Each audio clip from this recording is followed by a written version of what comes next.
Muy buenas, ¿cómo andan? 10:04 en la República Argentina. En matemática, sobre todo en matemática aplicada, hay una teoría que se utiliza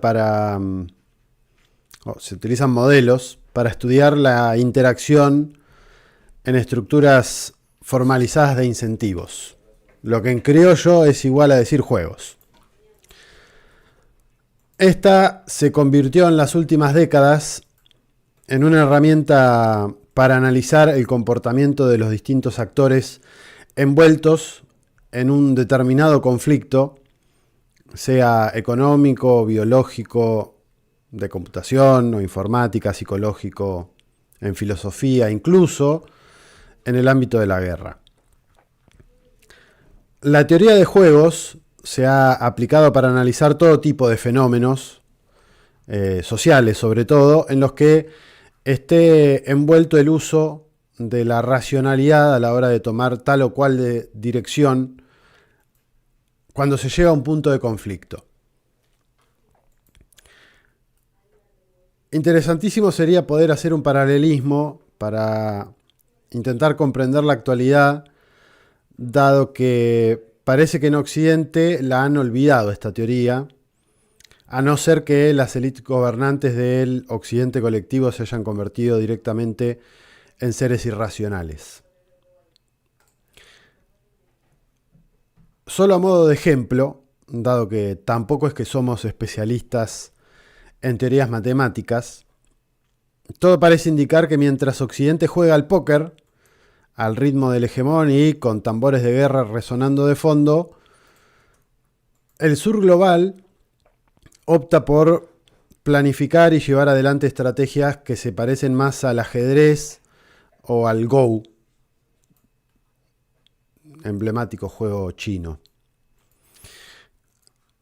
Todo en la narrativa occidental está circunscripto a mentir.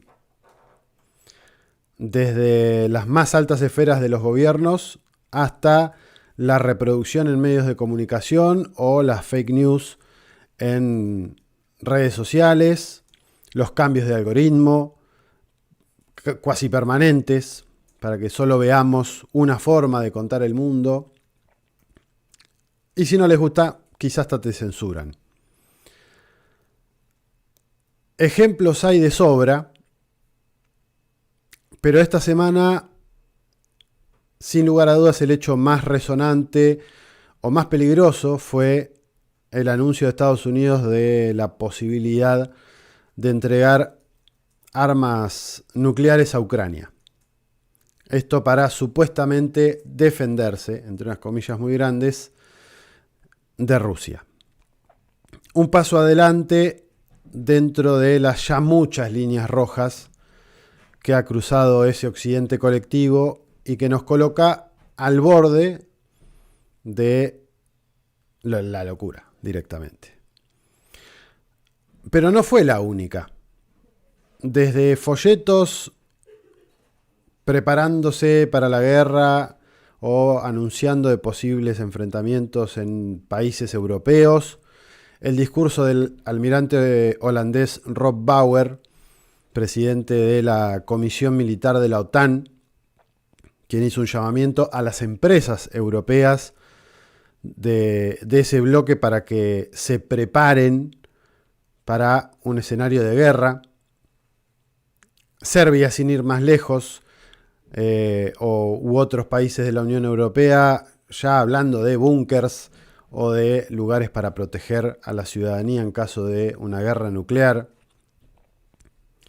La posible instalación de misiles estadounidenses en territorio japonés, o las bravatas de Trump, que anunció aranceles a México, Canadá y China, incluso faltando más de un mes para que asuma.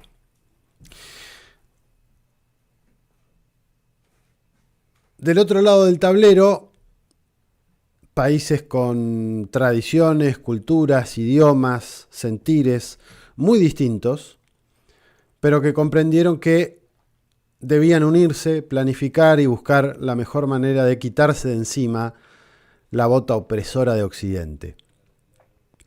China lo hizo a su manera, Rusia lo hizo de otra, Irán tuvo la suya.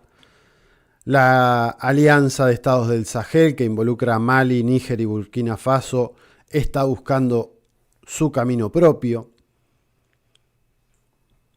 Los distintos ejes de la resistencia de los que hemos hablado se fueron configurando paso a paso para intentar romper con esa lógica impuesta desde Washington durante las últimas décadas, en las que si no haces lo que ellos quieren, sos un enemigo y sos plausible de ser eliminado. Lo hemos venido analizando en anteriores oportunidades. La alianza de los BRICS, ahora ampliada con los nuevos socios, desafía al poder hegemónico norteamericano y el de sus vasallos de distintas maneras, desde la resolución de conflictos o la mediación entre ellos, hasta el enfrentamiento directo, pasando por todo tipo de propuestas de alianzas de cooperación estratégica, ya sean en materia comercial, militar o cultural. Y ejemplos hay varios. Irán con los saudíes, con la mediación de China. Las distintas expresiones políticas palestinas también con la mediación del gigante asiático. El crecimiento y la demostración empírica del poder de fuego del eje de la resistencia en Asia Occidental. La solución diplomática que encontraron vecinos como China y la India en Cachemira recientemente. La cada vez menor influencia francesa en el Sahel africano, sobre todo luego de que Diomaye Faye asegurara su triunfo parlamentario en Senegal, o que, por ejemplo, Chad rompiese un acuerdo de defensa militar con los galos hace algunos días nada más. Hechos que siguen dando cuenta de que el mundo está cambiando y en una tensión cuasi permanente. Y que esa tensión puede desembocar en el acabose de la humanidad si ese Occidente colectivo sigue timbeando bajo el pretexto de defender a la democracia, a la república o a los valores de ese mundo basado en reglas o la mar en coche. El hegemón pretende conservar su poder, un poder que efectivamente y evidentemente ya no tiene. Blofea, sea con Biden o con Trump, intentando engañar al resto, cuando tiene en sus manos un 4 de picas y un 2 de diamantes, mientras que en la mesa hay un tablero en el que tiene enfrente a su rey una muralla de peones chinos, un par de alfiles persas y una reina rusa buscando hacerle mate, sobre todo al dólar, y no ese mate precisamente que se toma aquí en la República Argentina. Así las cosas, se están jugando distintos juegos. Unos ponen la destrucción adelante y proponen eso para no perder sus privilegios, mientras que otros tienden a tender puentes para ver cómo hacer saltar la banca sin desbarrancar en el intento. Como ya lo dijimos en otras oportunidades, de aquí a que asuma Trump, y durante todo el 2025 por lo menos, vamos a vivir un periodo histórico muy turbulento, marcado muy probablemente por la demencia y la irresponsabilidad de quienes se saben derrotados y en serios problemas, pero no asumen esa derrota, lo cual los vuelve aún más peligrosos.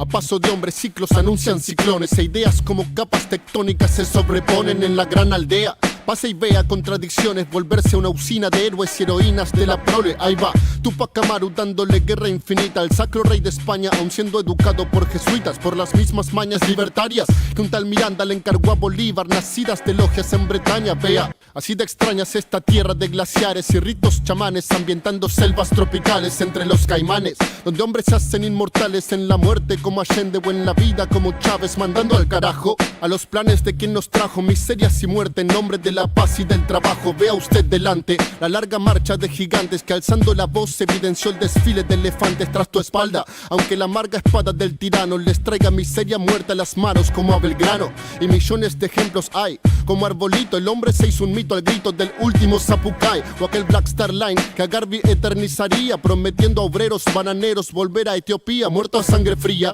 por la ambición de compañías a las que un negro pensante de muy poco les servía, como Malcolm X, Luther King o el Lobo Gaitán. De Juana Zurduya la comuna de Manu Beltrán, donde andarán las que hacen de la lucha todo un arte, como Eva Duarte. Adelante, marcha de gigantes.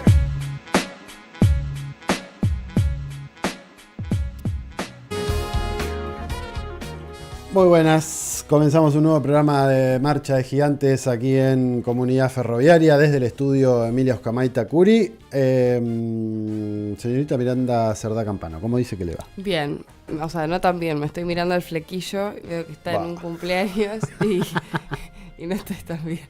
Es que me desperté y parecía que estaba un poco mejor, pues yo habitualmente me lo peino a la mañana, pero hoy me desperté, pensé que no estaba tan mal. Primavera. Y bueno, acá estoy.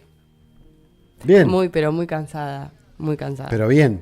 Bien, dentro de lo que se puede, bien. Semana agitada. Semana agitada, sí. Esta sí la subo. Sí. Un montón de cosas que pasaron aquí en la República Argentina y un montón de cosas que pasaron en el resto del mundo y de las cuales vamos a estar charlando con todos ustedes y compartiéndoles, porque como siempre decimos, el mundo gira, pasan cosas y cada vez parece que estamos envueltos en una locura cada vez más galopante de parte de muchos gobernantes. Pasó de todo esta semana, algo mencionábamos en la editorial, algunas cosas las vamos a ir analizando y compartiendo como siempre a lo largo de este programa que hacemos hasta las 12 del mediodía de aquí de la República Argentina. Y algunas cositas que vamos a estar charlando. Recuerden que si quieren participar de los sorteos que hacemos a lo largo y ancho de la programación de Radio Trinchera, lo pueden hacer suscribiéndose, como siempre decimos, a Comunidad Trinchera. Para eso tienen que ingresar en www.revistatrinchera.com/comunidad. Aprietan el botoncito, se suscriben. Si no, pueden ingresar en ese QR que aparece al lado de Miranda. Y no solamente participan de los distintos sorteos, sino que ayudan a este medio, al multimedio Trinchera, a seguir sobreviviendo en este contexto difícil y poder garantizar no solamente que algunas compañeras o compañeros lleven un plato de comida a sus casas, sino también a que podamos seguir construyendo estas nuevas formas o estas formas de entender el mundo, de analizar el mundo, de analizar lo que pasa en la Argentina y de compartirlo con ustedes que están del otro lado para, bueno, intercambiar, que ustedes nos puedan también dar sus visiones, sus panoramas respecto de lo que nosotros también decimos para poder ir mejorando a cada paso que vamos dando. Dicho esto, y como solemos hacer, vamos a arrancar con algo de música porque hay de todo en el programa del día de la fecha. ¿Vamos directamente al informe? Bueno, listo, vamos directamente al informe. Entonces, porque la semana pasada habíamos dicho hubo elecciones en la República Oriental del Uruguay, aquí al ladito nomás, cruzando el charco, hubo elecciones, volvió a ganar el Frente Amplio de la mano de Yamandú Orsi y se me fue el nombre de pila, Cose, Carolina Cose. Y el tocayo, nuestro compañero, amigo, colega Nicolás Centurión, nos preparó un informe, nos envió un informe que la producción retocó y acomodó para que ustedes disfruten de este primer esbozo de lo que han dejado estas elecciones presidenciales en el Uruguay.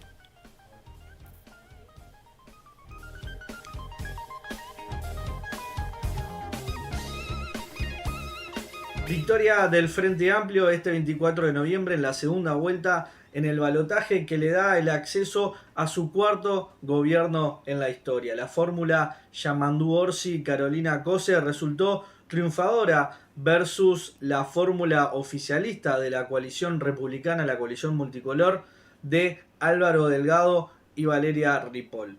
El triunfo fue más de lo que apuntaban las encuestas, más allá de que había más de 40 encuestas que daban a la fórmula de Yamandú Orsi y Carolina Cose como la triunfadora. Desde los propios medios que publicaban estas encuestas decían que iba a haber un empate técnico, que iba a ser muy reñido, que iba a ser una noche quizás que se dé hasta tarde en la madrugada para contar votos, pero bueno, resultó todo lo contrario. Con el escrutinio primario ya se supo que la fórmula del centroizquierdista Frente Amplio iba a acceder al gobierno. Estamos hablando de un 49,8%, casi un 50% de los votos, versus un 46% para la fórmula del Partido Nacional y alrededor de un 4% de votos en blancos y anulados. Casi 100.000 votos de diferencia hubo en esta elección, muy distinto a lo que pasó en la elección pasada del 2019, cuando se enfrentaron Daniel Martínez versus Luis Lacalle, que resultó ser el presidente electo, y que hubo una diferencia de apenas 35.000 votos. Justamente en esa elección, en ese balotaje, en la segunda vuelta, el jefe de campaña de Frente Amplio, el que hizo esa remontada de entre casi 9 y 10 puntos, que quiso lograr la épica pero no pudo, fue Yamandú Orsi. Hoy, el candidato del Frente Amplio, hoy el presidente electo por los uruguayos, que va a asumir recién el 1 de marzo del 2025, del año entrante, que tiene por delante un montón de desafíos, ¿no? El tendal que ha dejado el gobierno de Luis Lacalle le deja muchos frentes para atacar, y que bueno, también si no los resuelve o si no genera las expectativas deseadas por parte de la gente, y obviamente que la oposición va a estar esperando el error, también se le va a pasar factura. ¿Qué deja el gobierno de Lacalle? Bueno, lo que hemos visto y analizado en un montón de entrevistas y un montón de artículos y en noticias que ha salido en un montón de medios internacionales. Un narcotráfico creciente, una violencia galopante, récord de homicidios. Este quinquenio todavía no terminó y va a ser el lustro con más homicidios desde el retorno de la democracia. A su vez, todo lo que implica el narcotráfico y el crimen organizado a nivel internacional, que ha tomado Uruguay como enclave ya no solo de un país de tránsito, sino de acopio. Y bueno, el verdadero derrame viene siendo por un derrame de violencia que ataca a un montón de barrios, no solo de la periferia, sino del país entero. Que deja también el gobierno de Lacalle, deja, bueno, un bolsón muy grande de pobreza infantil, una pobreza estructural que ronda por el 20%, y a su vez un poder adquisitivo que perdió el 95% de los hogares de Uruguay, perdieron poder adquisitivo. Miren si gobernará realmente para los Maya Oro, para las familias ricas, oligárquicas de este país, que el 5% de la población sí se vio beneficiada por este gobierno, y si hacemos el promedio entre ese 5% y el 95% de los hogares de la clase trabajadora, da un número positivo, y eso es el número que se agarra el gobierno para decir que estamos mejor. Realmente no es así.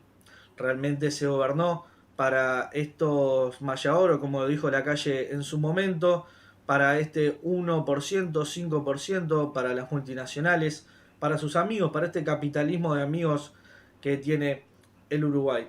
Eso entre varias cosas. Lo dijo Mujica, por ejemplo, hoy a la mañana. Si nos fijamos, este es el periodo de democracia continuo más largo de la historia del Uruguay. Y bueno, la derecha gobernó 25 años, el Frente Amplio gobernó 15. Bueno, en los 15 años del gobierno Frente Amplio hubo un 87% de crecimiento del salario real, llegó más plata a los hogares, hubo más empleo, hubo más desarrollo, obviamente con sus bemoles, con sus críticas, pero en los otros 25 años apenas se alcanzó en todos esos un 13% de desarrollo y crecimiento. Así que esa también fue una de las claves, que obviamente el trabajador, la trabajadora, el que está en el día a día, no está haciendo esas cuentas, no está viendo toda la historia, sino está viendo el día a día, sino está viendo que para llegar a fin de mes está cada vez más complicado, que la violencia crece, que hay cosas que no están resueltas, que venían a cambiar la educación y la verdad que la empeoraron, que generaron un montón de escándalos, que este gobierno de Luis Lacalle se centró mucho más en resolver y tratar de apagar, ocultar, mentir o tergiversar sus propios escándalos, sus propios hechos de corrupción, que gobernar para la gente realmente. Y bueno, esto se vio en las urnas, casi el 50% eligió al Frente Amplio, así que es una buena noticia para el continente, que se suma a los gobiernos progresistas de la región, que se suma acá cerca, teniendo a Lula muy pegado como un aliado muy importante, que también va a tener del otro lado a Milei en Argentina, que Orsi ya lo dijo, que obviamente va a tratar de tener una buena relación, pero no coinciden obviamente ideológicamente, pero la idea es obviamente potenciar a la región, potenciar a Uruguay, y ojalá que sea lo mejor para los más infelices, los más postergados, y como titulamos en la nota reciente de la victoria del Frente Amplio, fue la victoria el triunfo de los más sencillos.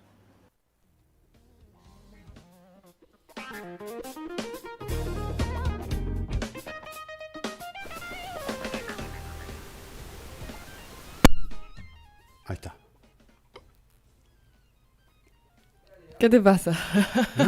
¿Por qué me tiene que pasar acá? No sé por qué te quedaste. No, me quedé mirando, congelado. no, porque estaba justo haciendo un ruido medio raro el micrófono. Bueno, ganó Yamandu Orsi. Ganó Yamandu Orsi, excelente el informe que nos mandaba Nico Centurión, obviamente explicando algunos detalles más en profundidad de lo que es la nota que escribió y que publicamos también en Revista Trinchera, la victoria de los más sencillos, vuelve en Frente Amplio del Gobierno, donde arroja algunos elementos, me parece importantes, algunos los repasaba: crecimiento de la pobreza, crecimiento de la violencia política, crecimiento de el desempleo, crecimiento de las desigualdades en el Uruguay durante el gobierno de Luis Lacalle Pou, muy a pesar de la propaganda mediática que tomaba como referente, por lo menos los medios de la derecha, que tomaban como una referencia al gobierno de Lacalle Pou como el gobierno a seguir el ejemplo, algo parecido a lo que están haciendo ahora con Paraguay, por lo menos aquí en la República Argentina, respecto de la matriz impositiva y demás. Y a las claras se ve que, incluso por lo que nos decía Nico, a las claras se ve que la situación se deterioró muchísimo con la llegada del gobierno de Lacalle Pou, y habrá que ver en esa encrucijada qué es lo que puede llegar a ser el Frente Amplio con Yamandu Orsi a la cabeza, en un contexto muy distinto al que estaba Pepe Mujica en su momento, o al que estuvo... se me fue el nombre. Tabaré Vázquez. Sí, yo coincido en que es un contexto complejo, sobre todo por estas cuestiones que analizaba Nico, que tienen que ver con el país que deja Lacalle Pou. Y no solo el país que deja, digo, a diferencia de lo que por ahí sucede aquí en la República Argentina, Yamandu Orsi va a asumir recién el 1 de marzo del 2025, ¿no? Pues nosotros tenemos un balotaje a fines de noviembre, y el 10 de diciembre ya teníamos a Milei adentro de la Casa Rosada. Bueno, faltan algunos meses todavía para que se termine la presidencia de Lacalle Pou, que, bueno, deja esto, ¿no? Un escenario de violencia. Me parece que por ahí pasan también varios de los reclamos de la sociedad. El encarecimiento del costo de vida, es muy caro vivir en Uruguay, y sumado a esto la violencia, ¿no? Hay un reclamo muy concreto, expresado también en varias encuestas, que tiene que ver con la seguridad pública, y me parece que por ahí pasan también los desafíos que va a tener este gobierno, pero creo que sí es un mensaje esperanzador, entendiendo esto que también resalta Nico en la nota, y que tiene que ver con este escenario de época donde outsiders o personas que buscan el show, o en un mundo también que vira hacia la extrema derecha, que aparezca o que gane en Uruguay, un partido asociado al progresismo en América Latina, alguien que ya se reunió con Lula. Primera visita oficial. Sí. Sin asumir. Sin haber asumido. Y alguien que también tiene una trayectoria política, ¿no? Porque estamos hablando de un contexto de descreimiento a la política en general. Bueno, alguien que tiene un largo trayecto en la política, que ha sido intendente de Canelones, me parece que, bueno, habla de una esperanza, por lo menos, que podemos tener en un escenario, bueno, que para los argentinos quizás es un poco más complejo. Sí, y habrá que ver también en esa transición. Vos lo decías, asume recién en marzo. Tengamos en cuenta que desde el 20 de enero que asume Donald Trump hasta marzo que asume Yamandu Orsi, pueden pasar muchas cosas. Puede pasar un montón de cosas. De acá a enero es una eternidad en cuanto a qué es lo que puede llegar a pasar. Imaginémonos, una vez que ya haya asumido Trump, de ahí en adelante, qué cosas puedan llegar a pasar o qué cosas puedan llegar a ir modificándose o ecuaciones que puedan llegar a irse dando, sobre todo entendiendo que para Donald Trump va a ser fundamental América Latina y nuestra región, precisamente porque Estados Unidos está quedando fuera de todos otros lugares.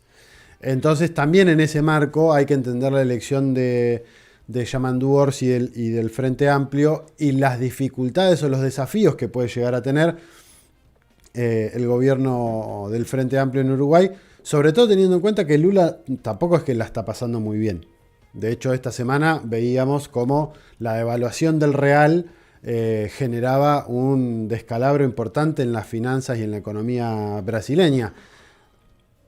Presiones de evaluación debido a presiones de los sectores financieros sobre todo, y que incluso decían que se quedó corto. Y hay que ver también esa devaluación del real, cómo influye incluso en la economía uruguaya. No hay que perder de vista que siempre el peso de Brasil en términos económicos también condiciona al resto de las monedas locales. Habrá que ver cómo repercute en el peso argentino, cómo repercute en el peso uruguayo y en relación a eso también cómo van actuando los distintos gobiernos. Se abren como distintos desafíos. El desafío económico que va a tener, más allá del descalabro que le puede haber dejado la calle Pou, más el desafío de tener que atravesar momentos complicados porque el segundo mandato de Donald Trump, por lo menos lo que parece a priori, es que lo que va a priorizar es que América Latina vuelva a ser un territorio controlado o bajo los intereses norteamericanos. Y ahí es donde se abren incógnitas de no solamente de lo que puedan llegar a ser los países de la región, sino particularmente el Frente Amplio, cómo en ese contexto poder jugar para revertir los años de gobierno de la calle Pou. Sí, y digo, en relación a esto me parece que también hay algo interesante que es lo mismo que analizamos acá cuando ganó Javier Milei y que es un poco, facto mata relato, más salvando las distancias, por supuesto, salvando las diferencias ideológicas, ahí o en las urnas se expresa un rechazo concreto a una gestión que no pudo atender las demandas de la población. Y me refiero a mata relato porque hubo todo un relato de que se mejoró la calidad de vida de los uruguayos, y Nico daba algunos números expresando que esto concretamente no es así, y aunque en la previa la correlación de fuerzas parecía por lo menos compleja, ¿no? Porque teníamos a un Frente Amplio que, bueno, ganaba en las encuestas, que claramente iba a ganar la primera vuelta y eso era una realidad, pero de pronto si uno se ponía a sumar a la cantidad de votos, más o menos, o de intención de voto que aglutinaban los partidos que conforman la coalición multicolor, la coalición de derecha, bueno, parecía que no le iba a dar a Yamandu Orsi para ganar la elección más, y me parece que ahí se juegan varias cosas, ¿no? Primero creo que es alguien que es respetado incluso por la oposición, digo, como un político de toda la vida, alguien que ha trabajado para estar en el lugar en el que está, y después también me parece que está esta cuestión, y que es que la población rechazó un proyecto y un gobierno que no pudo solucionar un montón de problemas que venían manifestando los uruguayos. Después, obviamente, también estuvo la espantosa gestión de la pandemia y un montón de cosas. Aparte de la calle lo agarró, literalmente, asumió y a los 10 días tenía la pandemia, ni siquiera tuvo un año o un par de meses de changüí, pero quizás eso quedó un poco en el pasado, ¿no? La gente ya casi que se había olvidado de lo que fue la gestión de la pandemia en Uruguay, pero bueno, sí hubo un Pero se rechazo. agrega la estadística Obvio. de que la mayoría de los presidentes que estuvieron Sí, en el ejercicio durante la pandemia perdieron, sí. excepto Maduro, Ortega. Sí, después había una realidad que es que no... O sea, bueno, no reelegía, como tampoco reelegía a Alberto Fernández, ¿no? No eran personas que buscaban la reelección. Pero bueno, sí me parece que hay eso, un rechazo de la población al proyecto de gobierno que se termina expresando en esa diferencia de votos que termina consiguiendo el Frente Amplio para quedarse con esta victoria. Y después lo que habrá también que ver es cómo queda la correlación de fuerzas de derecha. Digo, una cosa es formar una coalición para llevar adelante un gobierno, entendiendo que era la única posibilidad de derrotar al Frente Amplio en esa oportunidad, y otra cosa muy distinta es ser oposición y seguir funcionando como bloque. Entonces ahí vamos a tener que ver cómo va a funcionar el Parlamento, seguramente bastante fragmentado, y bueno, qué posibilidades de transformación hay para volver al crecimiento económico y a mejorarle la vida a la gente.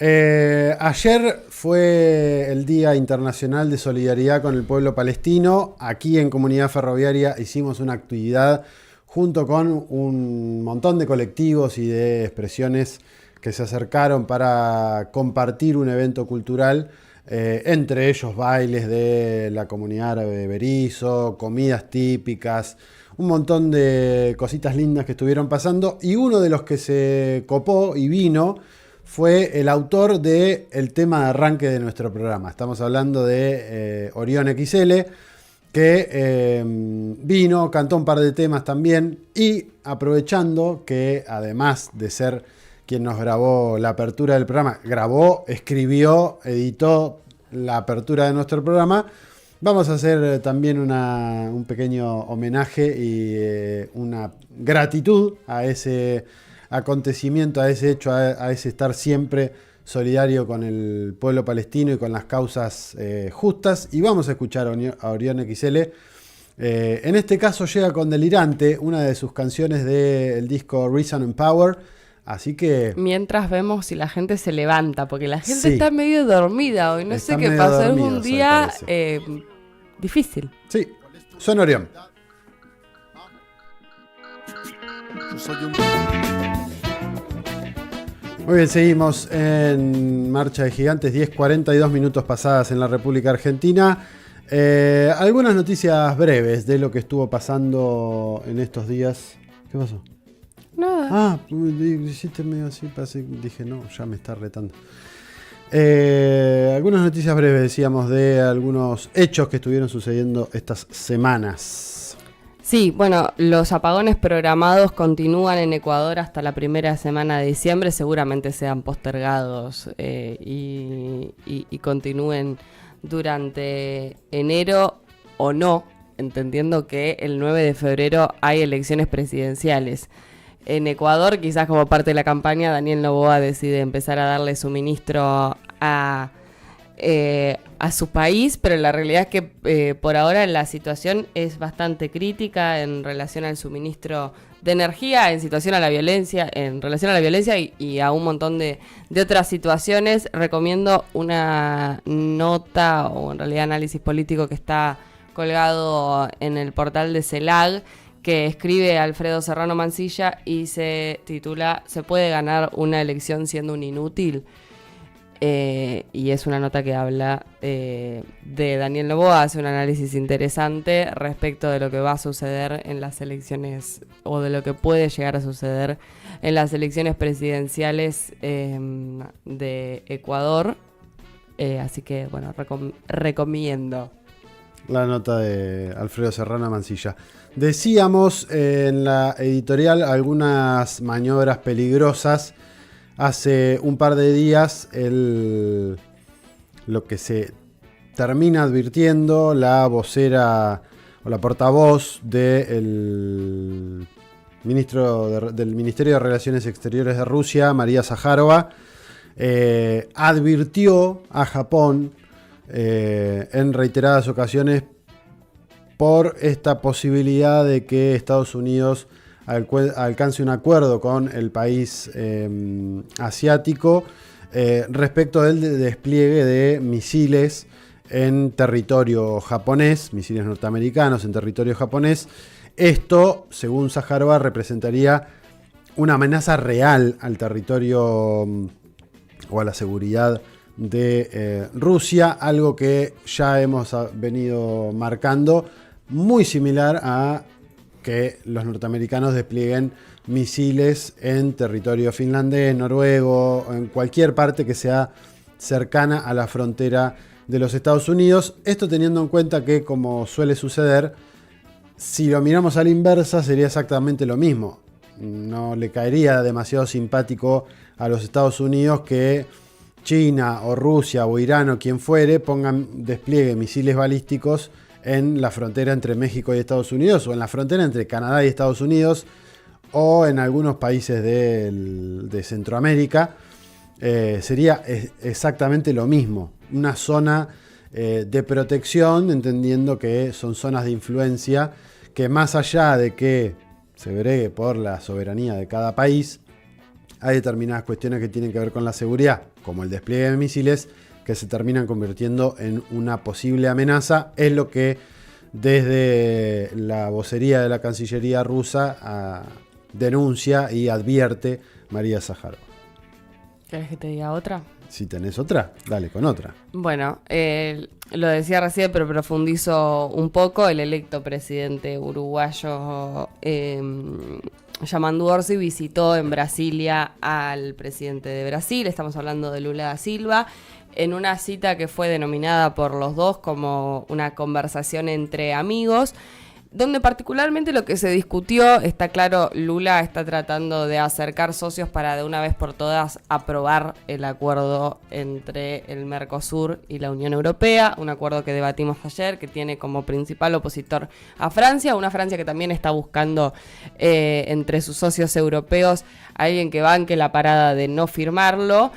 Habrá que ver cómo le va con eso, sobre todo entendiendo que la perspectiva en el corto plazo es que ese acuerdo se firme y tiene el aval y el acercamiento de algunos socios europeos, particularmente con Brasil, que es el principal impulsor. Así que la charla estuvo ligada a ese tema en particular. Claramente Yamandu Orsi manifestó su apoyo a este acuerdo y a lo que viene haciendo Lula por el bloque, así que veremos. Está claro que todavía falta un montón. Falta un montón. Marzo. Hasta marzo falta un montón, y de marzo en adelante son un montón de desafíos. La otra, tengo como para ir para el lado de África o para ir para el lado de Estados Unidos, pero me parece que, dada la importancia de la elección en Estados Unidos y del movimiento que está generando, vamos a ir para allá primero. Hay 4 senadores de los Estados Unidos que proponen, en realidad, o que están proponiendo que 4 estados norteamericanos se separen de Estados Unidos y que se adhieran a Canadá. ¿Qué? Así como lo escuchan, así como lo están oyendo, la noticia la pueden encontrar en RT. La senadora demócrata por el estado de Nueva York, Liz Krueger, propuso que algunos de estos estados que veníamos diciendo dejen de ser parte de Estados Unidos y pasen a ser parte del territorio canadiense. Estamos hablando de Nueva York, Connecticut, Massachusetts y Vermont. 4 estados en donde evidentemente la presión y el predominio demócrata es un poco más grande que en otros lugares, más al sur. Pero esta idea que ha tenido esta congresista norteamericana es directamente que esos 4 estados, así por arte de magia o por votación, dejen de ser parte del territorio norteamericano. Pero solo porque son demócratas. Bueno. Y parece qué que raro. parece que la llegada de Trump genera, O sea, no les importaría está que generando Wall estas Street cosas. se vaya a Canadá. No, evidentemente no. Bueno. Bueno, pero es parte de la disputa y de la lectura y de las cosas que venimos señalando que están pasando en los Estados Unidos y que no es una disputa menor la que se dio entre Joe Biden y los demócratas y algunos republicanos y Donald Trump y la lógica de lo que viene a representar. Básicamente todos estos estados son demócratas progresistas, según afirma la senadora, y encajarían bastante bien en la filosofía política de al menos la mayoría de los cargos electos canadienses. Ese fue su justificativo. O sea, no me gusta que ganó Trump y decido irme a ser parte de Canadá. Bueno, perfecto. Agrego un dato interesante en Agregue. relación a lo de Mercosur, Unión Europea. El próximo 6 de diciembre hay cumbre del Mercosur, se hace en Montevideo, y los otros que se reunieron también son... o sea, la calle Pou ya recibió a Yamandu Orsi para organizar una transición y de hecho lo invitó a que vaya Ajá. a la cumbre del Mercosur con él. O sea, irían juntos. Orsi y la calle a Bueno, bien, recibir. Me parece un gesto político. Es un buen gesto político. Sí, desde ya. Tanto que, es que un buen gesto reclamamos. político. Por eso digo, más allá de que falta mucho, creo que era importante para Lula, entendiendo este escenario, también tener el apoyo de Uruguay, porque es probable que haya algún avance en relación a esto el próximo 6 de diciembre en Montevideo, cuando se reúnan los presidentes del Mercosur. Dicho esto, vamos a escuchar algo de música y en este caso de la mano de una banda mexicana, uno de los tantos grupos de música que convirtió a los narcocorridos en canciones populares. En este caso llegan los Tigres del Norte haciendo Somos Americanos, así que vamos a disfrutar de ellos.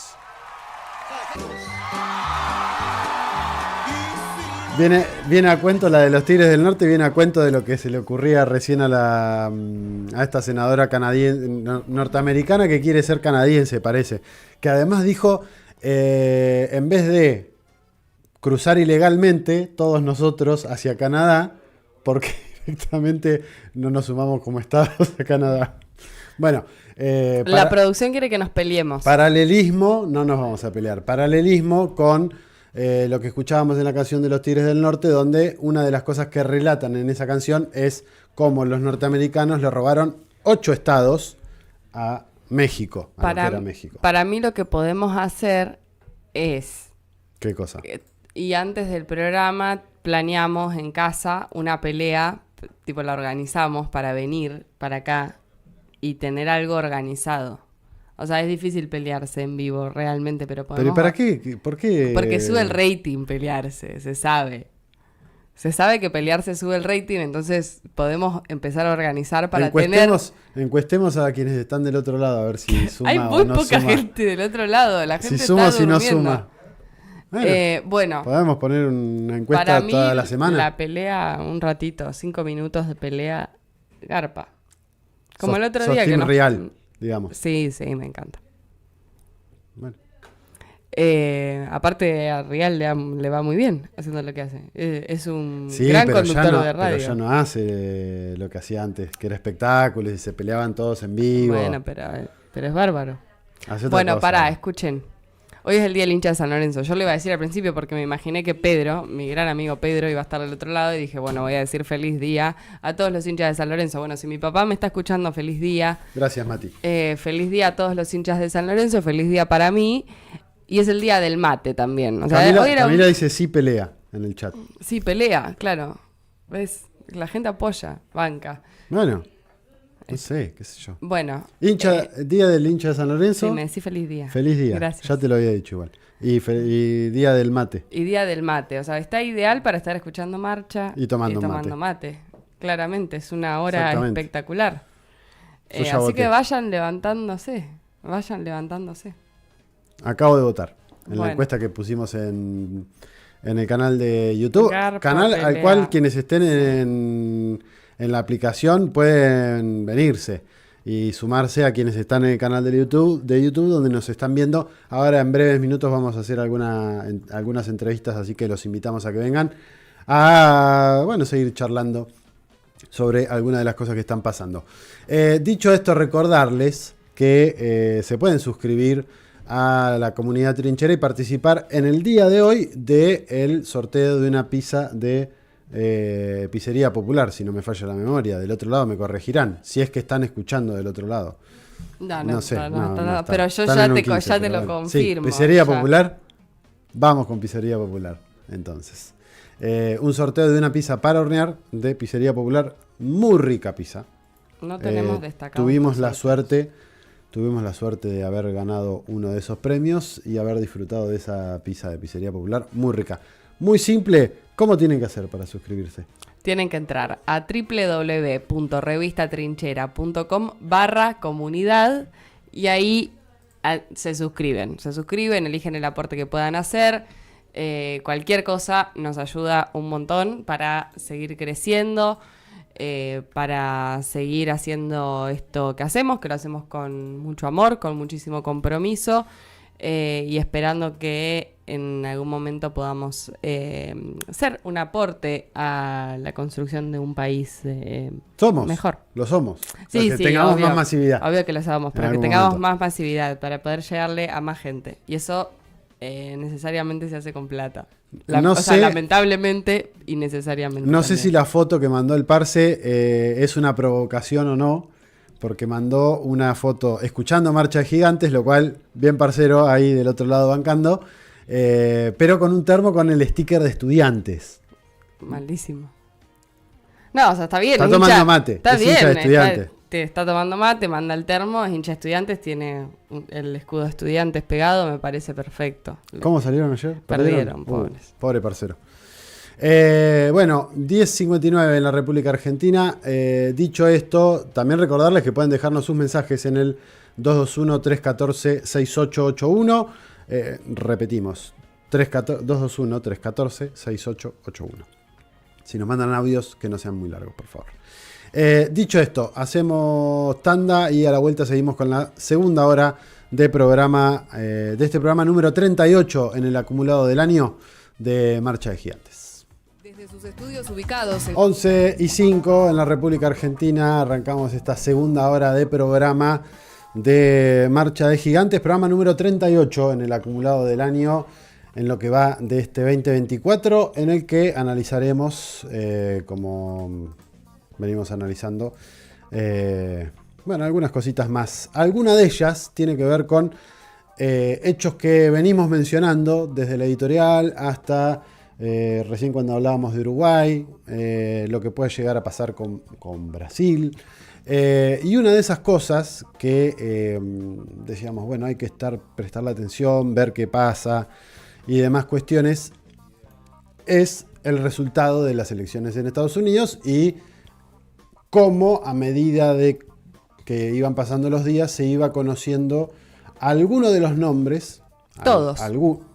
Sí, todos que en el medio fueron como que cambiaron, después volvieron a aparecer, después va por acá, por allá, todavía hasta el 20 de enero que asuma y que después nombre a todos sus ministros o integrantes del gabinete. No, pero ya como medio con aprobación del Senado, Sí. esta semana terminó de confirmar a los últimos dos dijo los nombres, ¿no? Después, por supuesto, puede haber alguna modificación, pero los 15 secretarios ya, o sea, cada cartera ya tiene un nombre asociado. Nombre.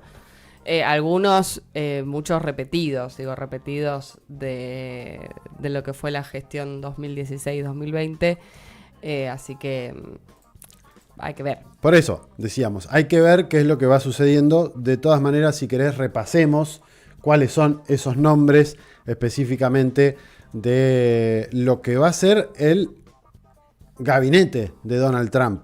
¿Por qué es importante saber cuáles van a ser esos nombres? Y porque cada una de esas personas tiene un perfil, tiene un archivo donde hay declaraciones varias, como por ejemplo DJ Vance, el vicepresidente de Donald Trump, que en más de una oportunidad manifestó, por ejemplo, decir, la política exterior de China, por ejemplo, no es intervencionista de otros lugares, hay que aprender de esa experiencia y tratar de hacer algo parecido.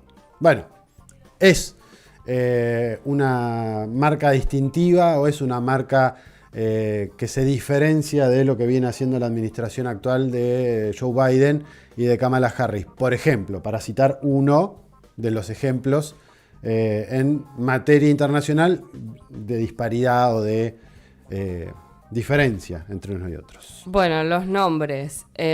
Brooke Rollins fue una de las últimas nominadas para ocupar el Departamento de Agricultura. Es alguien que ya lo había hecho en el 2016. Y también un inversor, Scott Bessent, fue el elegido para ocupar la Secretaría del Tesoro. Y bancame que me voy para el final. Bueno, acá estamos. Fiscal general de los Estados Unidos, la abogada Pam Bondi, porque había un candidato nombrado en principio que había sido un ex congresista, Matt Gaetz, que declinó su nominación por un escándalo sexual que lo involucraba. Y después, seguramente vamos a profundizar en este nombre en particular, pero bueno, Marco Rubio, senador republicano por Florida, va a ser el secretario de Estado, el máximo representante, podríamos decir, de la diplomacia estadounidense, el primer latino en ocupar este cargo en la historia del país, con todo lo que eso puede llegar a implicar. En esto seguramente vamos a profundizar bastante en un ratito. Hay otra latina nombrada o nominada para ocupar la Secretaría de Trabajo, que es Lori Chávez, de procedencia mexicana. Después los gobernadores de Dakota del Norte y Dakota del Sur, Doug Burgum y Kristi Noem, fueron nominados para ocupar el Departamento del Interior y de Seguridad Nacional respectivamente. Un multimillonario, estamos hablando de Howard Lutnick, que fue nominado para ser el secretario de Comercio. Después llamó la atención el nombramiento de un ex jugador de fútbol americano, Scott Turner, al frente del Departamento de Urbanismo y Vivienda, y la ex ejecutiva de una compañía de lucha libre, de World Wrestling Entertainment, Linda McMahon, que fue nombrada como secretaria de Educación. O sea, alguien que era ejecutiva de una compañía de lucha libre, va a estar al frente de la Secretaría de Educación. Y después el ex congresista de Georgia, Doug Collins, fue nominado como secretario de Asuntos de los Veteranos, y completan la nómina el antivacunas Robert F. Kennedy Jr. al frente de la Secretaría de Sanidad, y al frente de Defensa a Pete Hegseth, un ex presentador televisivo de Fox, investigado actualmente por abuso sexual. ¿Alguno de los nombres que resonaron, o por lo menos que están arrojados como que van a ser los integrantes del gabinete? Todos tienen que ser confirmados por el Senado, un Senado estadounidense que igual a partir de enero va a tener mayoría republicana, así que ambas eso cámaras seguramente va a terminar de darle forma a este gabinete, pero bueno, se entiende que son todas personas muy leales o conocidas por ser muy leales a Donald Trump. Son personas que seguramente van a estar en este gabinete, reitero, porque solamente se necesita la aprobación del Senado y es muy probable que por la conformación de las cámaras se termine aprobando. Para profundizar y analizar un poco más en detalle estos nombres y qué puede representar esto como desafío, sobre todo para nuestra América, estamos en comunicación con el colega Bruno Sgarzini, periodista internacional, analista internacional. Tiene un portal donde escribe y tiene un canal de YouTube donde también hace algunas valoraciones y análisis sobre lo que está sucediendo. Actualmente, por lo que hemos charlado, en Francia, a punto de volverse para Argentina para saludar. Colega, además es compatriota, así que le agradecemos por haberse tomado estos minutos para charlar. Bruno, ¿cómo estás? Nicolás y Miranda de este lado. ¿Cómo está Nicolás y Miranda? Muy bien por acá y bueno, escuchándolo a ustedes que estaban haciendo el repaso ahí del elenco de Locos Adams que integra el gobierno de Trump. Es una especie de Frankenstein ahí donde, bueno, está desde una ejecutiva de la lucha libre, como decía ella, hasta un secretario del Pentágono que abogó por la libertad de soldados involucrados en crímenes de guerra, halcones neoconservadores como Michael Waltz y Marco Rubio en la Secretaría del Departamento de Estado en el caso de Rubio, y Waltz en el máximo cargo quizás de la política exterior estadounidense, como es el Consejo de Seguridad Nacional, donde se integran todas las ramas del Poder Ejecutivo para integrarlo para los objetivos estratégicos de Estados Unidos en el exterior, y una administración que alterna esto, ¿no? Los antivacunas, algunas figuras alternativas del mundo que eran del mundo demócrata, como Tulsi Gabbard, que va a estar en la Secretaría Nacional de Inteligencia, una figura que abogó por un acuerdo de paz en el inicio de la guerra entre Ucrania y Estados Unidos, que estuvo en contra de la intervención estadounidense en Siria apoyando a los rebeldes moderados, entre comillas, las facciones yihadistas, muy crítica por parte del establishment de seguridad, el antivacunas Kennedy, como decía muy bien Miranda, y después estas figuras que son medios inclasificables, ¿no? Como la ejecutiva de la lucha libre y este hombre que está en el Pentágono, que era presentador de Fox. Bruno, bueno, recién decías, me parece que la primera gran definición es como es un Frankenstein, es una cosa que es medio amorfa, que no se sabe qué puede llegar a pasar. Decíamos en la editorial, lo venimos repitiendo y es algo que venimos como masticando, de acá a enero que asuma pueden pasar 18.000 cosas en el medio. Esto por lo menos es el primer gabinete que está mencionado. ¿Cuál crees que dentro de esta idea puede llegar a ser el proyecto que tenga Trump en la cabeza de cara a lo interno? Porque me parece que también hay una gran disputa hacia lo interno de Estados Unidos con estos nombres y con para qué cosas va a tratar de hacer. Bueno, no sé, escuchábamos hace algunas semanas que decía que no tenía que ver Ministerio de Educación directamente, que cada estado tendría que hacerse cargo. Digamos, hay una batalla interna más allá de después que nos meteremos en lo que nos toca más a nosotros, de cómo puede repercutir en el resto del mundo. Bueno, mira, empezaría con un artículo que se publicó esta semana que está relacionado a un historiador que escribió un libro que se llama El fin de los tiempos, que se llama Peter Turchin, que publica en Bloomberg, pero que yo lo vengo leyendo desde por lo menos la elección de 2016. Él plantea una teoría que es muy interesante, que dice Estados Unidos está en una crisis sobre producción de sus élites. Es decir, hay tantos ricos y hay tantos poderes, tan pocos lugares de poder en su élite, que eso genera una batalla intraélite muy fuerte que va compasado con una pérdida constante de bienestar social de la población. Él dice, mal que me pese, este historiador, Trump intenta representar o aprovechar la agenda de pérdida de derechos sociales abandonada por el Partido Demócrata, sobre todo en el círculo del óxido, ¿no? Donde estaban las grandes industrias estadounidenses que se fueron localizando en China.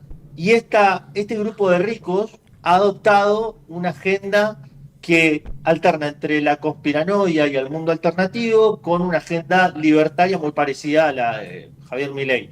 Por ejemplo, vos decías, está a favor de que le dé la educación a los estados. Y acá hay una discusión central en los estados republicanos, porque hay una gran cantidad de billonarios que se han subido a la agenda de Trump, que plantean la privatización de la escuela con un esquema lo escuchamos con Milei, vouchers escolares, vales escolares, la libertad de elección de los padres, que aparezcan el modelo de escuelas privadas, universidades privadas, y que el Estado subsidie, entre comillas, a los padres para que elijan a dónde mandan a sus hijos al colegio, que es de una manera de encubrir el avance de una formación evangélica, conservadora, donde los derechos sociales, entre comillas, o respecto a las minorías y a la elección sexual de cada quien, termina siendo barrido por esta mirada monocromática de una escuela privada. Hay una primera agenda, pero este grupo también tiene un interés muy específico con su rivalidad con China. Son empresarios, muchos, por ejemplo, hablamos de esta mujer de la lucha libre que está a cargo de la educación pública. La WWE tiene más de 10 mil millones de dólares de valoración en acciones, viene del mundo del entretenimiento y está intentando integrarse con el mundo financiero. Es decir, una de las principales rivalidades de esta liga era con Ted Turner de la CNN. Entonces ahí vemos claramente que hay una burguesía ascendente intentando captar porciones del mercado estadounidense. Lo mismo pasa con Elon Musk, lo mismo pasa con, por ejemplo, los empresarios de las criptomonedas que están financiando a Donald Trump para que libere todas las regulaciones con criptomonedas, y las grandes tecnológicas. Porque no está solamente Elon Musk, sino también están ejecutivos de Facebook, ejecutivos de Google, que están amenazados por las regulaciones antimonopolio del Departamento de Justicia. Entonces vemos una conjunción de una cantidad de agendas que están muy enfocadas en: no queremos que TikTok se mete a devorarnos el mercado acá, no queremos que grandes compañías chinas se metan a competirnos en el mercado acá, ni Temu ni Shein, que son empresas minoristas, compitan con Amazon. Entonces me parece que se va moldeando una agenda cuyo único objetivo estratégico es China. Pongámosle barreras comerciales a China y negociemos con el resto de los países que se han aprovechado del modelo económico de los años 70 de financiarización, es decir, que Estados Unidos financiaba su déficit comercial con emisión de bonos, y esa emisión de bonos y ese dinero financiaba a los industriales, por ejemplo, chinos, y después ellos reinvertían sus excedentes en esos bonos del tesoro. Ahora ese modelo empieza a entrar en crisis porque esta gente dice: bueno, pero eso posibilita que a mí me destruyas como privado en Estados Unidos. Entonces, esta gente viene a utilizar el poder financiero y el poder comercial para generar una nueva regla, tanto en el comercio mundial como en el ámbito de influencia de los organismos multilaterales. Y me parece que cuando vemos cómo se está moldeando, en Ucrania estamos viendo una carrera de 100 metros para ver qué negociación hay. En Israel, Trump abrió una línea para que Netanyahu firme el acuerdo de rehenes con Hamas, para que no esté ese frente abierto. Hay una agenda en movimiento que parecería ir apuntando todo a cerrar el cerco hacia China y hacia imponer costos en la relación comercial con los otros países aliados de Estados Unidos que están en su esfera de influencia. Bruno, quería consultarte, vos recién decís, bueno, parece que los ojos están puestos en China. Yo quería consultarte por la elección de Marco Rubio al frente del Departamento de Estado, porque, digo, para algunos analistas, por ahí hay algo vinculado a las huestes trampistas, ¿no?, de Florida, que concentran quizás una gran presión contra los gobiernos de Nicolás Maduro en Venezuela, de Daniel Ortega en Nicaragua, de Miguel Díaz-Canel en Cuba, ¿no?, como una gran presión, y la designación de Rubio como correspondiendo de alguna manera el apoyo de esas bases. Pero hay otros que plantean que en realidad la elección de Marco Rubio se debe a que es un halcón en cuestiones no latinoamericanas, sobre todo China e Irán. ¿Vos te inclinás más por esa segunda opción? Es que es las dos cosas a la misma vez. Es un neoconservador como Waltz, que está en el Consejo de Seguridad Nacional, que tiene matices respecto al approach, ¿no?, a la aproximación. Por ejemplo, Waltz dice: nosotros tenemos que cerrar Ucrania para enfrentarnos a China, pero si Ucrania no se quiere sentar, le tenemos que dejar de enviar armas, y si Rusia no quiere sentarse a negociar, le tenemos que mandar armas a Ucrania para que ataque a Rusia y obligarlo a sentarse a negociar. Como vemos, sigue siendo el objetivo, sigue siendo el mismo, no cambia. De alguna manera, nosotros tenemos que tener una mejor relación con Rusia. Ese es un punto. Después, Rubio está asociado fuertemente con el lobby de la Florida y está muy relacionado con el establecimiento de seguridad, lo que se denomina Estado profundo, ¿no?, la conjunción de estos intereses financieros, industriales, que plantean una agenda determinada a nivel internacional. Y él fue, por ejemplo, promotor de sanciones a China por el trabajo esclavo, entre comillas, en Xinjiang, promotor de la eliminación y prohibición de TikTok en Estados Unidos, o obligación de que la empresa base que tiene más acciones de procedencia china venda todas sus acciones a accionistas estadounidenses. Y así podemos ir pasando, propone la teoría de máxima presión en Irán, lo mismo en Venezuela. Ahora, recopilando un poco para atrás, intentando verlo con más perspectiva. Con el tema venezolano y con el tema latinoamericano, a mí me parece que vuelve de alguna manera a esto que vos decías. La troika de mal, lo llamaban John Bolton en su momento, el secretario de Seguridad de Trump en la anterior administración, que era Nicaragua, Venezuela y Cuba. Eso posiblemente vuelva con el regreso de algunas sanciones. El intento en los primeros meses me da la sensación de intentar derribar a los gobiernos a través de una política de máxima presión, sanciones, operaciones encubiertas. Bueno, en Venezuela hay una operación para recolectar dinero para un envío de una misión militar con Eric Prince, el que era presidente de Blackwater, la contratista condenada por delitos de lesa humanidad en Irak. Y a mí me da la sensación que a Maduro va a ser el primero que le van a apuntar y posiblemente lo intenten asesinar como lo asesinaron a Soleimani en Irán, ¿no? En el medio de las negociaciones. Soleimani, el alto general iraní, dirigente de la fuerza Al-Quds, que tenía representación tanto con las milicias chiíes en Irak, en Siria y con Hezbollah en el Líbano. Así que me da la sensación de que vamos a ver unos primeros meses de la administración de Trump turbulentos, donde puede pasar cualquier tipo de locura, y después hay que ver qué pasa con esos otros intereses de los que hablaban en el principio de la respuesta, ¿no? En la anterior respuesta, de estos empresarios que están llegando con Donald Trump, que no son de las empresas que nosotros tenemos en nuestro imaginario, tipo las petroleras Chevron o ExxonMobil, sino que son empresarios quizás del tercer o cuarto rango.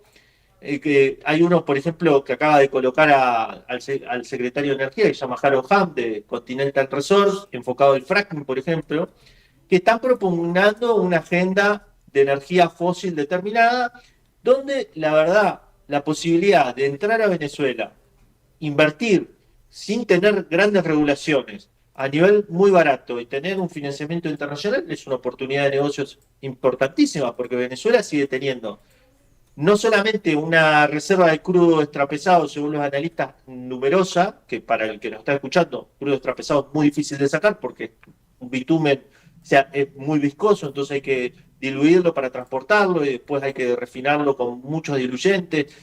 Pero tiene crudo liviano Venezuela, que es más fácil de sacar, que es más parecido al de Arabia Saudí. Y aparte de todo eso, en toda su costa marítima, tiene grandes reservorios de gas, que se vendría a ser el energético para la transición hacia las energías verdes. De hecho, una de las grandes disputas de Venezuela en el Esequibo es porque tanto ExxonMobil como otras petroleras agarraron un bloque que está en la zona limítrofe y que es considerado el mayor descubrimiento de petróleo en 25 años. Uh-huh. Entonces, hay que ver qué sucede ahí cuando empiecen a aparecer el lobby de estos empresarios diciendo, bueno, a nosotros no nos conviene que Venezuela esté tan afuera de todo. Claro.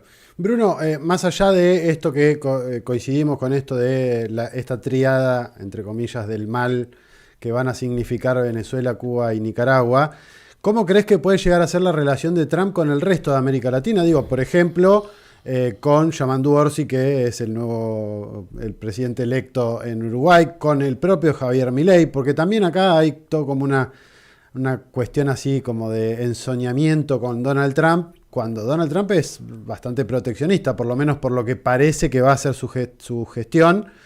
No sé si va a ser de los que facilite o que haga lo que por lo menos acá creen que puede llegar a ser, que es darle más crédito, más plata, más esto, más lo otro. Es muy complicado definir cuál va a ser la estrategia en América Latina, sobre todo en Sudamérica, ¿no? Porque separemos, ¿no? Sudamérica de Centroamérica y México y después el Caribe, que son regiones aparte. Con los países que son adversarios comerciales de Estados Unidos está muy claro que va a intentar poner costos o que tengan cierta complementariedad a su economía. Caso México, lo estamos viendo. O arreglan el tema migratorio o ponemos aranceles a los productos mexicanos que vienen a Estados Unidos. Me parece que con Brasil va a pasar posiblemente lo mismo de otra manera. Trump con los países que son fuente de migración hacia Estados Unidos va a utilizar me parece a mí, una estrategia comercial y financiera muy agresiva en función de elevar los costos para que esos gobiernos hagan algo respecto a la migración, entre comillas. Y cuando decimos algo no es dar más trabajo, no es dar más educación, sino reprimir, palo. Después, a mí me entra la duda de qué puede llegar a pasar con Argentina, porque nosotros comercialmente con Estados Unidos no somos un país complementario, pero a la vez necesitamos que haya refinanciamiento, porque no tenemos nadie que nos venga a dar refinanciamiento para nuestra deuda externa. Y en el plan económico de Javier Milei, que claramente es un plan aperturista, liberal, que ya conocemos, que está basado en recibir mucho stock de dinero, ya sea de inversión y de deuda, para sostener el modelo económico de libre mercado que quiere sostener, se necesita una buena relación con Estados Unidos. Entonces, ahí yo no sé si a Trump le va a interesar que Argentina tenga un rol más destacado en romper el Mercosur, por ejemplo. Ajá. Es decir, como ya escuchamos hablar de esto de por qué no firmamos un acuerdo de libre comercio con Estados Unidos, que eso es prácticamente romper el Mercosur, porque negociar aparte del Mercosur.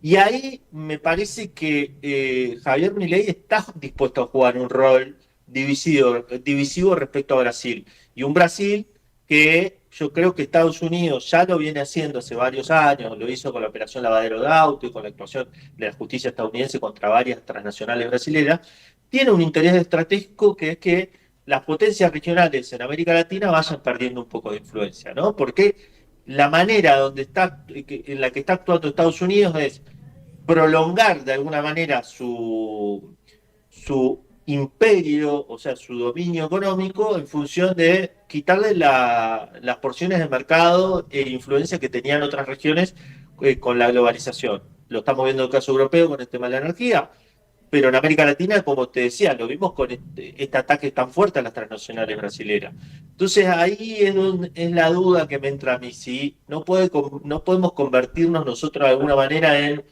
una base para romper a otros países también de América Latina. Bueno, ante todo habrá que estar atentos de acá a enero que pasa, antes de la asunción de Trump y posteriormente a la asunción de Trump, cómo se va desarrollando todo. Así que gracias por habernos compartido este análisis respecto de qué puede llegar a suceder hacia adentro de Estados Unidos y qué puede llegar a suceder hacia afuera en los Estados Unidos con el nuevo gobierno de Donald Trump a partir de enero del año que viene. Gracias, Bruno, y bueno, a disposición, los micrófonos siempre abiertos aquí en Marches Gigantes. No, gracias a usted por el tiempo y bueno, hablamos en otra oportunidad, seguramente. Hasta luego. Abrazo grande, Bruno, gracias. Charlábamos con Bruno Sgarsini, colega periodista y analista internacional. Tiene su propio Substack, así se llama esta plataforma, que han encontrado muchos analistas en distintas partes del mundo para sortear los canales tradicionales donde tenés que pagar y demás cuestiones. Bueno, en esta tenés la opción de tener un canal pago o un canal gratuito. Si quieren seguirlo, brunosgarsini.substract.com. Ahí deja sus análisis, también ahí tienen linkeado su canal de YouTube y demás cuestiones donde pueden disfrutar de este y de algunos otros análisis. Hacemos una breve pausa. 11:35 en la República Argentina. Pasaba de todo, decíamos esta semana, pasó de todo, y una de las cosas que pasó es que en Venezuela se estuvo realizando el Congreso Antifascista. Uno de los tantos encuentros que se realizó, teniendo en cuenta que este mismo encuentro se había realizado también hace un mes y piquito atrás, cuando hablamos con Sol Martínez. De hecho, ella recién llegaba del encuentro en Venezuela. Después se hizo en otras partes del mundo. De hecho, si no recuerdo mal, Seba Salgado estuvo en Serbia, por ejemplo, donde también se hizo un congreso de estas características. Y en esta oportunidad nuestra compañera Fernanda Lacolo Pereira también estuvo de visita por Venezuela y participó de este encuentro y tuvo la amabilidad, la gentileza de mandarnos algunos testimonios de algunas entrevistas a colegas, compañeros analistas, militantes de otras partes del mundo que participaron de este encuentro, y la producción se tomó el trabajito de unificar, de ¿cómo sería? Engranar esas partes y hacer esto que vamos a estar escuchando a continuación.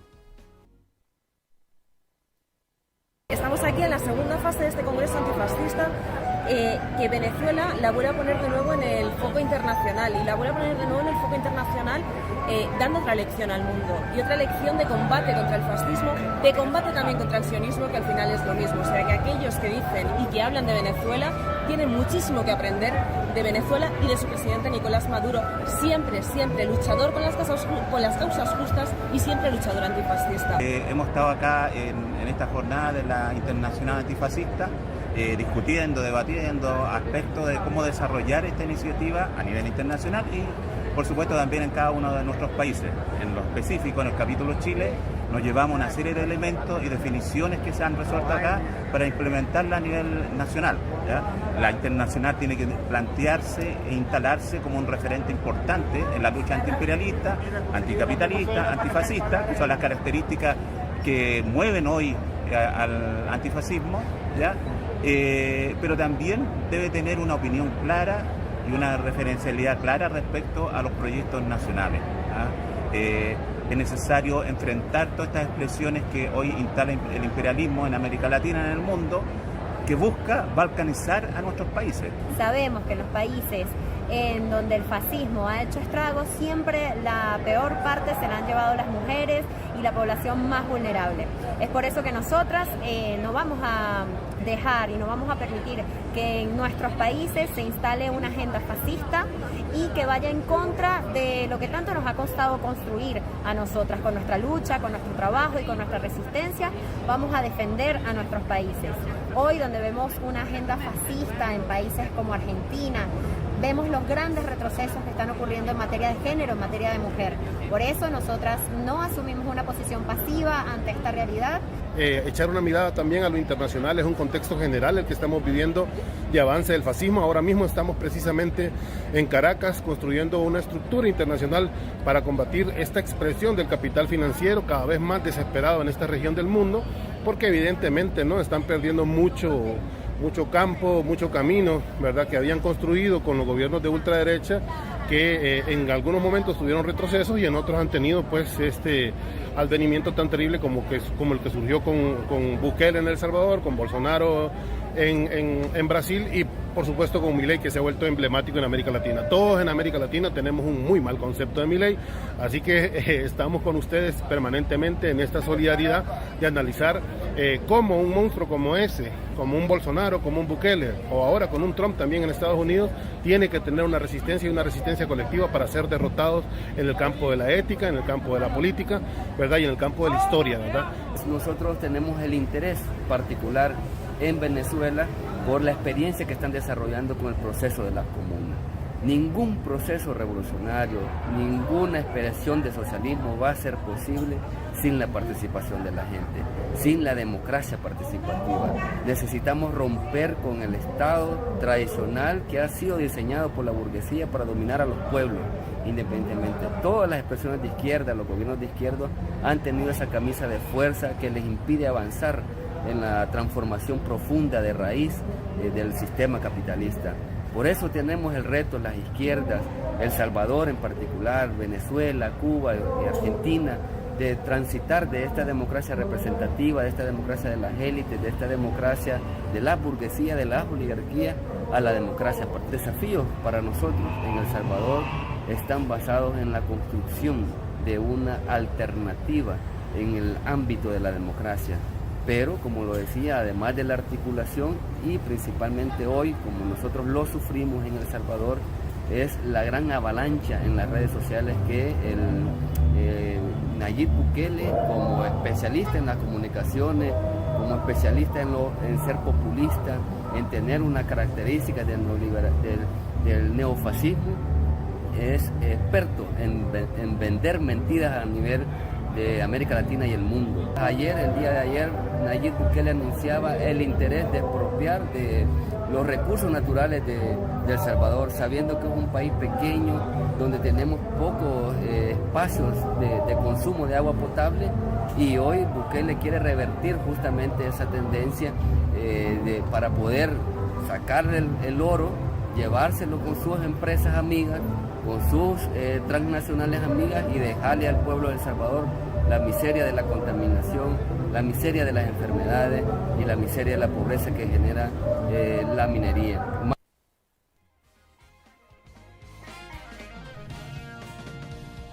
Muy bien, lo que escuchábamos, algunos de los testimonios que nos envió nuestra compañera Fernanda Lacolo Pereira, secretaria de Relaciones Internacionales y Soberanía de la UTEP, que estuvo participando allí, y también de la Corriente Electoral. Sí, me parece que en un contexto en el que los medios hegemónicos de comunicación tratan de convertir a los genocidas y a los defensores del genocidio en defensores de la libertad, creo que Venezuela se convierte en un faro y también, digo, atendiendo a la cantidad de personas de distintos países participantes, en una capital, ¿no?, internacional de pueblos que luchan contra el fascismo, y en su etapa evolucionada, y como lo decían varios compañeros, contra el sionismo, ¿no?, que quizás me parece que es la expresión más concreta de eso también. Una mención breve, decíamos en la editorial que Chad había hecho algo que estaba marcando uno de los parteaguas. Lo venimos analizando, la cuestión del Sahel y los distintos países que componen esta alianza de estados del Sahel, a la cual se empiezan a sumar algunas expresiones, Níger, Mali y Burkina Faso como las tres principales, Mauritania, Senegal y en este caso Chad, otros ejemplos de cómo va ampliando la influencia este proceso de descolonización de los franceses. Bueno, el 28 de noviembre, hace un par de días nada más, el gobierno de Chad anunciaba un punto final para un acuerdo de cooperación en materia de defensa que se había suscrito con Francia en 2019, además era reservado. Bueno, la cuestión es que el gobierno de Chad definió deshacerlo, y esto se da una semana después de que el gobierno senegalés de Diomaye Faye obtuviera un aplastante triunfo en los comicios en los cuales se elegían los 165 escaños de las 40 listas que estaban propuestas para, bueno, de eso 130 lo sacó la lista del oficialismo, por lo cual va a tener mayoría este país. También uno de los emblemas de África, o de la influencia africana en la influencia francesa, perdón, en África, que está muriendo paulatinamente. Separamos muy brevemente y nos metemos en el próximo tema. Brasil, complejo, complicado, no se muevan.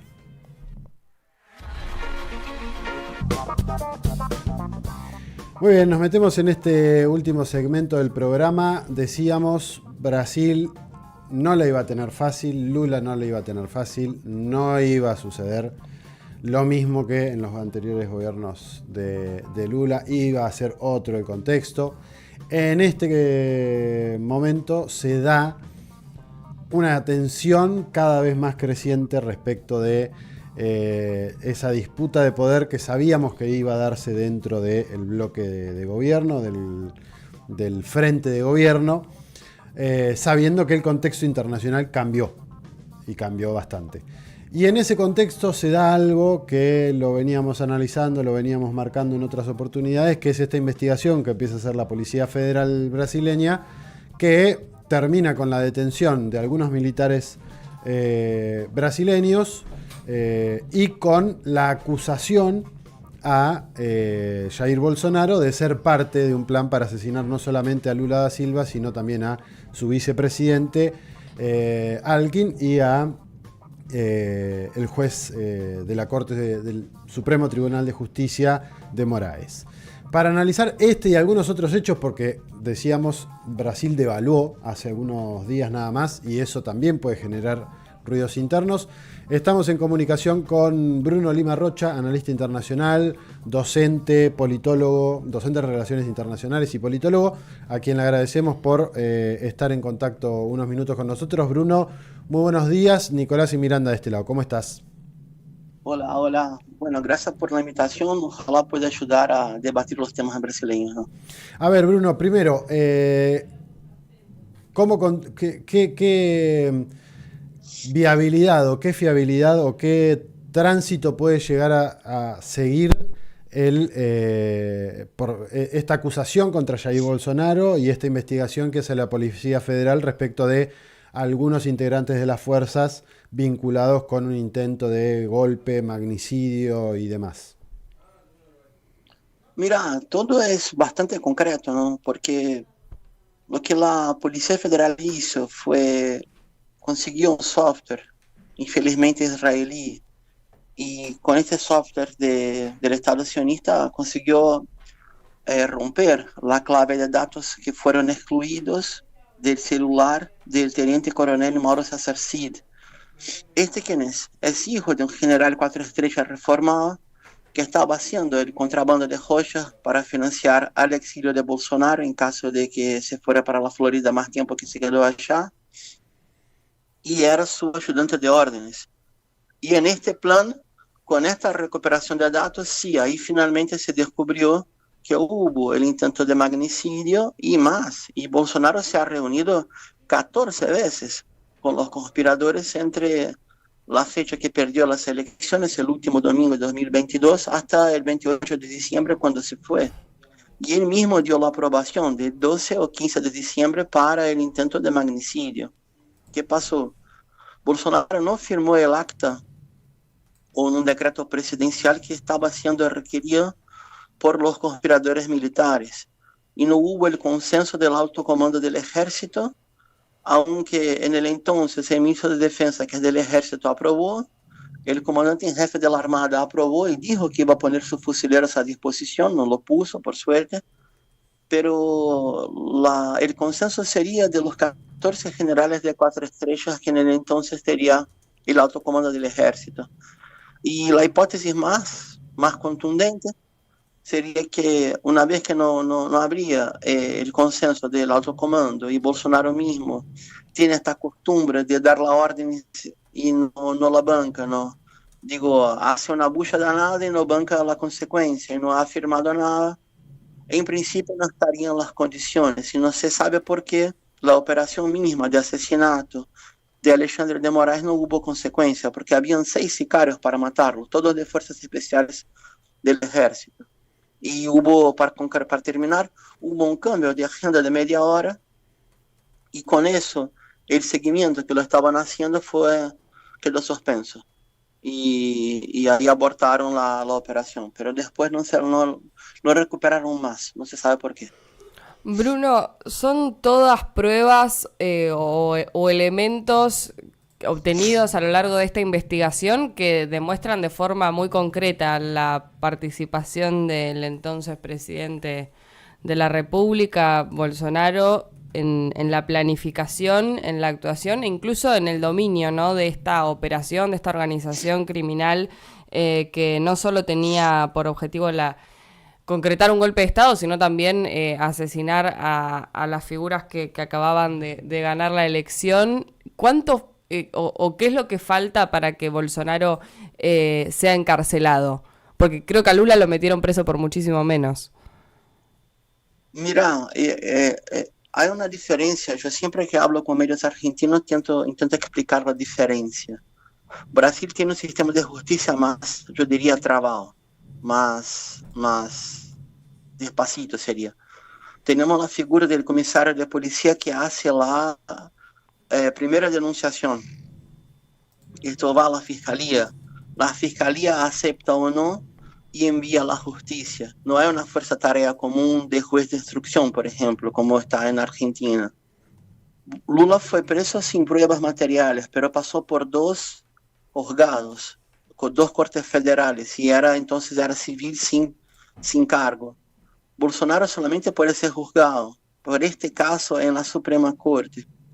Lo que se habla en medios jurídicos es que él tiene que hacer todo el tránsito en juzgado para ir preso. Esto puede llevar más de años, pero tiene sí pruebas contundentes en su contra. El tamaño de la cosa es que es impresionante, porque, por ejemplo, estamos hablando de 6 oficiales de alta patente, siendo 5 generales y 1 almirante, comandante de la Armada. Estamos hablando de 3 oficiales de 4 estrellas, el topo máximo del ejército brasileño. Dentro de ellos, el que concurrió a vicepresidente de Bolsonaro, que fue su ministro 2 veces, Walter Braga Neto. Y básicamente estamos hablando de militares de operaciones especiales de la Brigada de Comandos. O sea, la cosa viene muy en serio. Para que tengan una idea, el ayudante de órdenes de Bolsonaro, que está preso, él iba a tener como encargo, después que Bolsonaro saliera, ya estaba en orden de servicio del ejército, iba a ganar una promoción de teniente coronel a coronel, y iba a comandar el primer batallón de fuerzas especiales. O sea, si el intento de golpe de 8 de enero, que también hubo, fuera decretada un decreto de garantía de ley y órdenes, la primera intervención federal en Brasilia iba a ser con el ayudante de órdenes de Bolsonaro, al mando de la tropa. Era una conspiración muy bien hecha. Lo que pasa, faltó algo, faltó un dato de comando, faltó un consenso. O entonces, como pasó en 1964 en Brasil, faltó un loco a disparar primero. Este loco no había, porque no había la confianza en su liderazgo, en su lideranza con Bolsonaro. Decíamos, es uno de los hechos que está marcando la agenda política en Brasil. El otro, y que también ha generado revuelo y que también puede repercutir sobre la Argentina, fue la reciente devaluación del real por parte del gobierno brasileño. No, amigo, es un equívoco. Ajá. No, yo explico. Ustedes no tienen la culpa, no, es un equívoco. En Brasil, el cambio es flotante desde 1999. Lo que hubo fue un ataque especulativo de las 20 mayores mesas de cambio. Más de la mitad de ellas son extranjeras, después bancos privados. El único banco que opera con capacidad de alterar el cambio brasileño es el Banco de Brasil, que es un banco federal. Fue un ataque cambial, un ataque especulativo contra la moneda real, no fue una devaluación. Ahí va, bueno, bien hecha la corrección. Y también sirve como para poder analizar cómo se construye la noticia aquí, porque aquí en Argentina todos los medios de comunicación lo que dijeron es Brasil devaluó. Mintieron. Y es algo a lo que estamos acostumbrados. Digamos, vos también, Bruno, viviste aquí en Argentina y consumís medios argentinos también, supongo, para ver este tipo de operaciones. ¿A qué crees que se le puede atribuir este hecho de un ataque especulativo tan grande? ¿Crees que tiene que ver algo con la nueva etapa Donald Trump 2.0? ¿Puede tener que ver con eso o es más de el orden interno? Mira, es una herencia maldita de Bolsonaro y no creo que tenga que ver con Trump. Yo explico. Cuando se consumó el impeachment contra Dilma, que fue un golpe de Estado parlamentario, porque ella sufrió juicio político sin pruebas, Brasil aprobó una enmienda constitucional que quería hacer una cosa horrible llamada techo de gastos, como si un Estado con moneda soberana y deuda pública interna no pudiera endeudarse. Y con eso hizo una correlación, que el Estado solamente puede, la Unión, el gobierno nacional, solamente puede gastar en su base de recaudación. Y con eso, y más la forma de financiación básica del Estado pública, a corretaje y a intermediarios oficiales, el país gasta muchísimo con la refinanciación de su deuda pública. Entró el gobierno Lula y se hizo otra enmienda constitucional que todavía tiene por base lo que dicen los economistas, el fiscalismo. En último análisis, que el Estado tiene que tener capacidad de inversión y de ciclo de investimentos y de ciclo virtuoso, como decimos en desarrollo económico, y garantizar la disminución poco a poco de la deuda pública. Pero, ¿qué pasa? Hay una proyección de deuda pública nacional, no pasa nada, Brasil tiene reservas, tiene 300 mil millones de reservas en dólares. Pero como todas las economías latinoamericanas, estamos muy basadas en importaciones. Entonces, hay un dictamen, hay una consigna de los especuladores que dicen, la inflación molesta, pero el cambio mata. La idea es generar inflación por el cambio y con este cambio forzar que ahora van a hacer una renovación en el Banco Central, porque Brasil también aprobó una ley, onda gringa, que hay mandato soberano del Banco Central. Esto todo se aprobó en el golpe de Estado. Y con eso Lula va a indicar su presidente. ¿Qué quieren ellos? Una tasa de ganancia aún mayor, porque el Brasil tiene una tasa de ganancia básica llamada tasa Selic. Y con esta tasa de ganancia se regula, hay una regla, una tabla para la ganancia básica, el costo de dinero, el costo de capital de giro. Y es un platón, es una plata absurda. Para que tengan una idea, 1% de la tasa básica equivale al mayor plan social de Brasil, que llega a más de 50 millones de personas. Y ellos están aumentando la tasa básica de ganancia a cada 45 días en el Consejo de Política Monetaria, que es como si fuera una autarquía adentro de la autarquía Banco Central. Y eso quieren ampliar la tasa básica de ganancia y quitar los derechos sociales que están en la Constitución brasileña. Quitar las despensas obligatorias con salud y educación, por ejemplo. Es un ataque terrible. Pero ¿qué hacen los medios acá para terminar mi intervención? Dicen, el cambio sube y el mercado tiene nervios y no apunta cuáles son las instituciones privadas que hacen esas cosas.